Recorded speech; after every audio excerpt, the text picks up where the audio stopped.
Je m'appelle Gildas Bréguin, je suis chercheur au CNRS au sein du laboratoire AREN. Je travaille sur l'histoire des personnes handicapées au XXe siècle en m'intéressant tout particulièrement à la construction des droits des personnes handicapées, à l'élaboration des politiques publiques du handicap, à savoir les politiques de l'emploi, de l'accessibilité, les politiques d'accès à la maternité, et je m'intéresse aussi aux expériences de vie quotidiennes des personnes handicapées.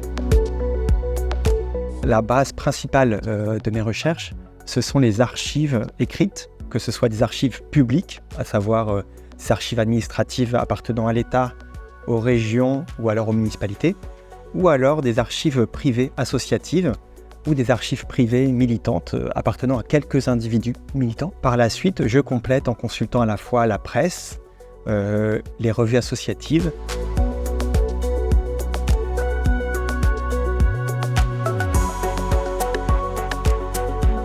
Dans chaque pays où je me rends, j'essaye de mener des entretiens avec des dirigeants associatifs ou des dirigeants administratifs qui ont participé à l'élaboration des politiques publiques du handicap ou à l'élaboration des principales lois sur le handicap.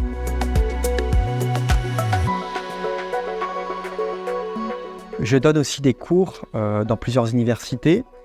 Je participe aussi à des conférences internationales sur le sujet.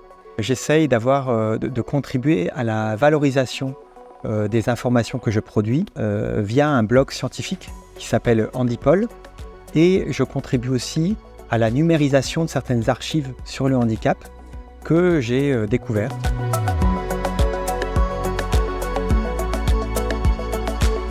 Ce qui me motive, c'est vraiment de montrer que les personnes handicapées sont des citoyens comme les autres, des citoyens à part entière, qui participent à la construction des politiques publiques, qui ont des revendications politiques et qui méritent d'être prises en compte en fait par les décideurs.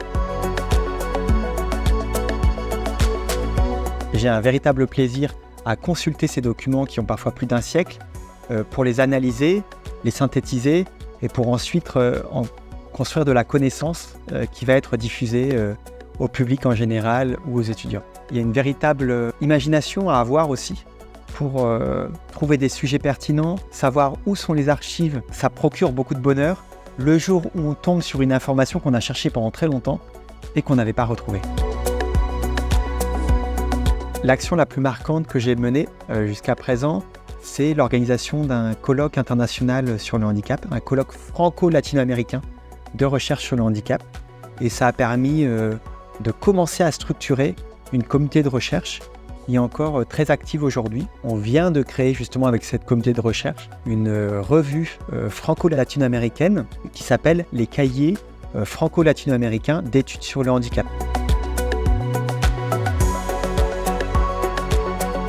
Cette média était très inattendue, mais je considère qu'en fait elle vient légitimer le champ de recherche que j'ai contribué à développer avec d'autres, c'est-à-dire l'histoire transnationale du handicap. C'est un champ de recherche émergent, mais qui est très intéressant, très stimulant. Et je pense que cette médaille vient aussi récompenser des efforts collectifs pour promouvoir les échanges scientifiques entre les spécialistes du handicap de l'espace francophone et de l'espace latino-américain.